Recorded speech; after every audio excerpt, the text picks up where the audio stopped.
यार देखो, मेरा नाम है ऋषिकेश टोमरे। आज इस वीडियो में जानेंगे भैया वैल्यूएशन कैसे निकालते हैं कंपनी की। राइट, आपने सुना होगा भैया एक स्टार्टअप ने 50 मिलियन की वैल्यूएशन ली, अब उसकी 50 मिलियन की फंडिंग ली, अब उसकी वैल्यूएशन 500 मिलियन हो गई। सुना होगा आपने बहुत सारा। तो आखिर में भैया ये वैल्यूएशन निकाली कैसे जाती है, इसका फॉर्मूला क्या है। राइट, इसी वीडियो में वैल्यूएशन के बारे में पता चलेगा। अगर आपकी स्टार्टअप है तो आपकी स्टार्टअप की क्या वैल्यूएशन, ये भी आपको पता चलेगा कि आपको कैसे निकालनी है। राइट, तो चलो इस वीडियो को शुरू करते हैं। देखो, जो वैल्यूएशन होती है ना, उसे निकालने का ना कोई परफेक्ट फॉर्मूला नहीं होता। कुछ अंडरस्टैंडिंग्स होती है, कुछ रूल्स अगर आप कह सकते हो। राइट, लेकिन वो जो चीज़ें होती है ना, उस स्टार्टअप के या फिर उस कंपनी के लाइफ साइकिल के ऊपर होती है। आप बोलोगे आप कंपनी की लाइफ साइकिल, तो देखो जैसे एक इंसान की लाइफ साइकिल होती है। जैसे एक बच्चा पैदा होता है, उसके बाद में वो थोड़ा बड़ा होता है, 10-12 साल का होता है, तो वो टीनेजर बन जाता है। और थोड़ा और बड़ा होता है तो वो मिड के अंदर आ जाता है, यानी कि जॉब भी करने लगता है। 25-30 उम्र वाली लड़का और लोग हो गए। राइट, फिर उसके बाद में वो थोड़े थोड़े बूढ़े बनने लगते हैं 50 के बाद में। उसके बाद में फिर मर जाते हैं। तो कंपनी का भी यही चीज़ होती है। जब कंपनी नहीं होती है तो स्टार्टअप होती है, उसके बाद में यंग होती है, उसके बाद में हाई ग्रोथ होती है, उसके बाद में मैच्योर ग्रोथ होती है, उसके बाद में स्टेबल होती है, फिर डिक्लाइन होती है, फिर मरती है।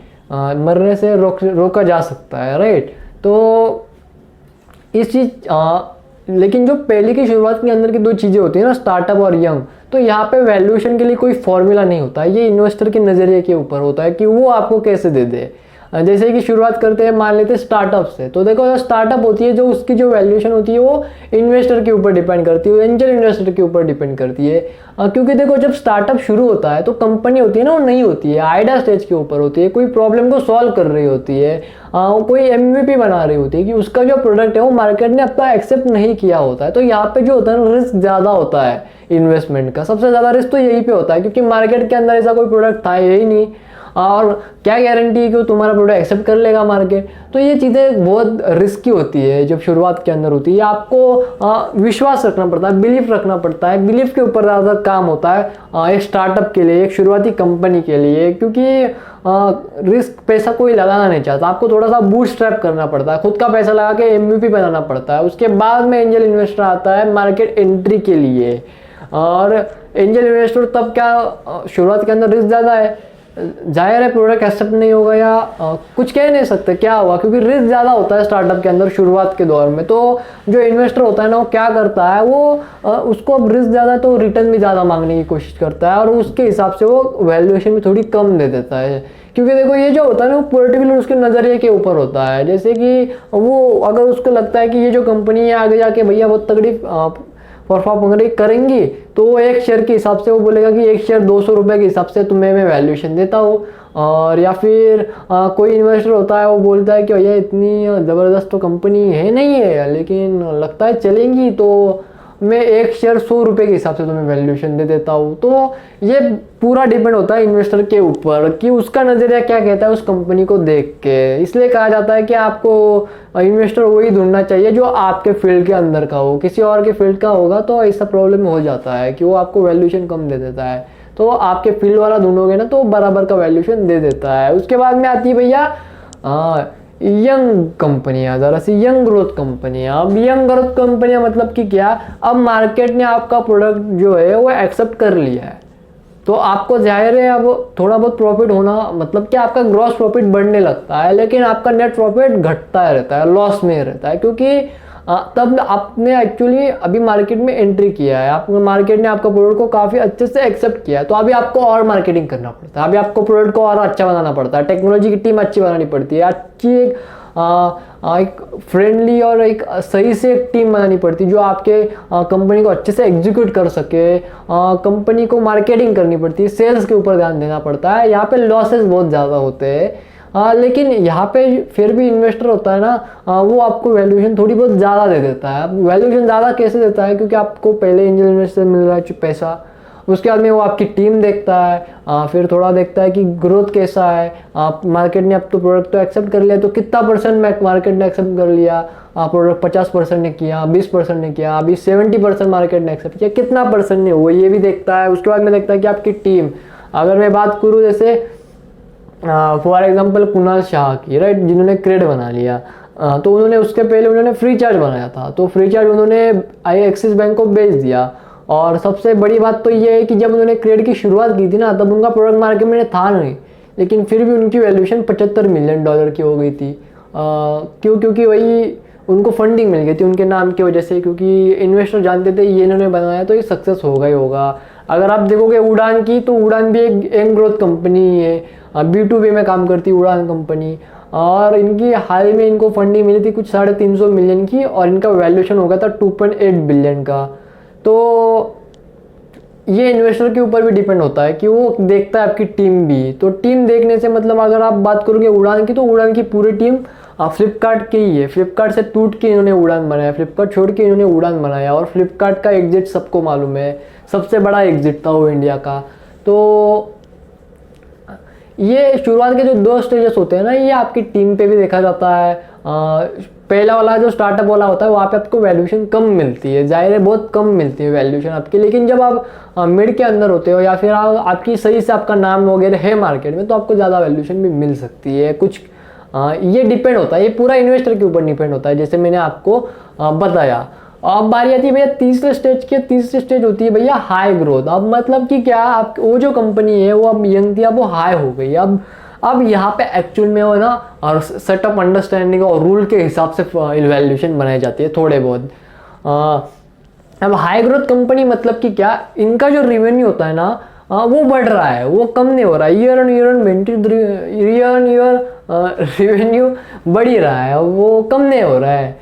तो जैसे कि अगर आप देखोगे तो बिग बास्केट हो गई, या फिर आप देखोगे ओयो हो गया। ओयो का तो अभी इसी साल में रेवेन्यू क्रैश हो गया, नहीं तो उसका रेवेन्यू अब तक क्रैश नहीं हुआ था, वो वापस से चालू हो गया बढ़ना। अब बायजूस का देखोगे तो वो 2 साल पहले कुछ 500 करोड़ के आसपास था, 2019 में 1,500 करोड़ बन गया, और 2020 में तो रिकॉर्ड ही तोड़ दिए, 3,500 करोड़ हो गया। तो यहाँ पे जो हाई ग्रोथ कंपनीज होती है ना, उनके ये जो स्टेज होती है हाई ग्रोथ वाली, तो यहाँ पे इन्वेस्टर और जो भी VCs वगैरह होते हैं, वो क्या देखते हैं कि इसका जो रेवेन्यू है कितना गुना बढ़ रहा है ईयर ऑन ईयर, यानी कि सालाना साल कितना बढ़ रहा है रेवेन्यू, कितना गुना बढ़ रहा है, और उसके हिसाब से वैल्यूएशन दी जाती है। जितना आपका रेवेन्यू बढ़ रहा है, 3 गुना बढ़ रहा है, 4 गुना बढ़ रहा है, उस हिसाब से वैल्यूएशन दी जाती है। ये फिक्स नहीं होता, अगेन ज़्यादा भी हो सकता है, कम भी हो सकता है, लेकिन इसके ऊपर डिपेंड होता है 3 से 4 गुना रेवेन्यू ग्रोथ, यानी कि रेवेन्यू ग्रोथ के ऊपर, year on year revenue growth के ऊपर ये डिपेंड होता है। अब बारी आती है भैया फोर्थ, यंग हो गया, हाई ग्रोथ हो गया। अब आ जाता है चौथा स्ट्रेटजी। अब चौथा मतलब कि 4th नंबर पे आता है कि एक तरीके से भैया मैच्योर्ड। अब मैच्योर्ड कंपनी मतलब कि वो कंपनी अब मैच्योर बन चुकी है, मतलब कि वो लॉस नहीं कमाती इतना, और प्रॉफिट अच्छे से कर लेती है। जैसे कि अगर आप देखोगे तो गूगल हो गया, फेसबुक हो गया, प्रॉफिट कमाते हैं ये कंपनियाँ, लेकिन ये मैच्योर कंपनियाँ हैं। यहाँ पे ये थोड़ा बहुत इन्होंने इन्वेस्टमेंट किया होता है और उससे पैसा कमाते हैं, और ये और नया नया इन्वेस्टमेंट करते रहते हैं, जहाँ से इनको और भी सस्टेनेबल ग्रोथ इनको मिले, ये स्टेबल कंपनी की तरफ चल सके, इसलिए ये और चीज़ें करते हैं इन्वेस्टमेंट के सेक्टर के अंदर। आप गूगल देखोगे तो पहले यूट्यूब खरीद लिया, एंड्रॉयड बना लिया, एंड्रॉयड खरीद लिया, ये बोरी उन्होंने अपने बस वर्टिकल बनाते रहते हैं ये लोग। फेसबुक देखोगे तो शुरुआत में अकेला था, बाद में इंस्टाग्राम खरीद लिया, व्हाट्सअप खरीद लिया, अब ना जाने क्या क्या खरीद रहा है। तो ये कंपनियाँ होती है इनोवेशन के ज़रिए पैसे कमाने की देखती है। इनोवेशन के ऊपर यहाँ पे इन्वेस्टर देखता है कि इनोवेशन क्या क्या है, और ज़्यादातर अगर आप देखोगे तो इन्वेस्टर यहाँ पे जो वैल्यूएशन इनकी दी जाती है, प्राइस टू अर्निंग मल्टीपल के हिसाब से दी जाती है। अब बोलो ये प्राइस टू अर्निंग मल्टीपल क्या है, तो देखो प्राइस टू अर्निंग मल्टीपल यानी कि आपके प्रोडक्ट की प्राइस अगर समझ लेते हैं 100 रुपया है, 100 रुपये आपकी प्रोडक्ट की प्राइस है, और 1000 रुपये उसकी मार्केट साइज़ है आपकी कंपनी की, तो 1000 रुपये को 100 रुपये से डिवाइड कर दो, जो आंकड़ा आएगा उतनी गुना आपकी वैल्यूएशन होगी। अगर 1000 डिवाइड बाय 100 कर देंगे तो 10 आएगा, तो 10 टाइम्स आपकी वैल्यूएशन होती है। तो ये प्राइस टू अर्निंग के ऊपर, प्राइस टू अर्निंग मल्टीपल के ऊपर ये वैल्यूएशन बनाई जाती है गूगल जैसी कंपनियों की, या फिर फेसबुक जैसी कंपनियों की, 500 बिलियन की कंपनी। तो इसके ऊपर ये डिपेंड होता है। अगर आप उसके बारे में अगर आप देखते हो, नेक्स्ट स्टेज जो आती है वो आती है भैया अब आती है स्टेबल आता है, जाहिर है क्योंकि अब मैंने क्या कहा था, ये जो मैच्योर कंपनियां होती है स्टेबिलिटी के ऊपर जाने की कोशिश करती है और नए नए इनोवेशन और करती है ताकि और सोर्स आ जाए और स्टेबल बन जाए। लेकिन जब कंपनी स्टेबल बनती है तो स्टेबल कंपनी के यहाँ पे भी क्या चीज़ होती है, स्टेबल कंपनी मतलब कि कैसी कंपनी, लॉस का दूर दूर तक लेना देना नहीं होता है, प्रॉफिट ही प्रॉफिट होता है और हर साल बढ़ता रहता है। जैसे TCS, इसका प्रॉफिट कभी घटता ही नहीं है, अब तक घटा ही नहीं है, बढ़ रहा है, बढ़ता रहता है। इन्फोसिस प्रॉफिट बढ़ता रहता है, विप्रो बढ़ता रहता है, रिलायंस हो गई, रिलायंस इंडस्ट्रीज मुकेश अंबानी की, बढ़ता रहता है प्रॉफिट। जियो हो गया, बढ़ रहा है प्रॉफिट, घट नहीं रहा है, बढ़ रहा है, प्रॉफिट बढ़ रहा है। पहले लॉस था तो अब प्रॉफिट बनने लगा और वो भी बढ़ने लगा है। तो ये कंपनियाँ होती है स्टेबल कंपनी, इसके अंदर आती है ये कंपनियाँ। और यहाँ पे जो वैल्यूएशन निकाली जाती है वो किस चीज़ के ऊपर निकाली जाती है, सेम प्राइस टू अर्निंग के ऊपर, यानी कि प्राइस टू अर्निंग मल्टीपल के ऊपर ही इनकी वैल्यूएशन भी निकाली जाती है। और ये 20 से 30 गुना होती है इनकी वैल्यूएशन, 10 टाइम मतलब कि 20 से 30 गुना होती है, सेम चीज़ के ऊपर इनकी भी वैल्यूएशन निकाली जाती है। और इसके बाद में आती है भैया आखिरी स्टेज, यानी कि डिक्लाइन, मतलब कि जैसे DHFL हो गया, एयर इंडिया हो गया, जेट एयरवेज हो गया और कई सारी कंपनी, जैसे अभी हाल ही में वो क्या नाम है उस कंपनी का, बाइक बनाती है वो, हार्ली डेविडसन, उसने भी पैकअप कर लिया इंडिया से, अब हीरो देख रहा है उसके ऑपरेशन। तो ये डिक्लाइन आ जाता है एक पर्टिकुलर टाइम के ऊपर, अगर आपने ठीक से काम नहीं किया या फिर आप सही से कर नहीं रहे हो, आपका प्रोडक्ट ओवर वैल्यूड हो चुका है अब करंट स्टेज के ऊपर, या फिर इंडस्ट्री नए नए यंग कॉम्पिटिटर बहुत ज़्यादा आ रहे हैं और आपने उस हिसाब से अपने आप को चेंज नहीं किया, तो फिर आपका बिजनेस टफ हो जाता है। जैसे कि आस्क मी कैसे बंद हो गया था, सब उसका बनाऊंगा कभी कभी वीडियो। लेकिन हाँ, तो ये चीज़ होती है, आपको फटाफट इनोवेट करना पड़ता है। अगर आप इनोवेट नहीं कर देते तो यंग बिजनेसमैन आपको खा जाएंगे, यानी कि स्टार्टअप आपको खा जाएंगे अगर आप देखोगे तो। ऐसा ही है बस, और कुछ नहीं। अगर आपको ये वीडियो अच्छी लगी तो इसे ज़रूर लाइक कर दीजिएगा, चैनल को सब्सक्राइब कर दीजिएगा, थैंक यू, और शेयर भी कर दीजिएगा।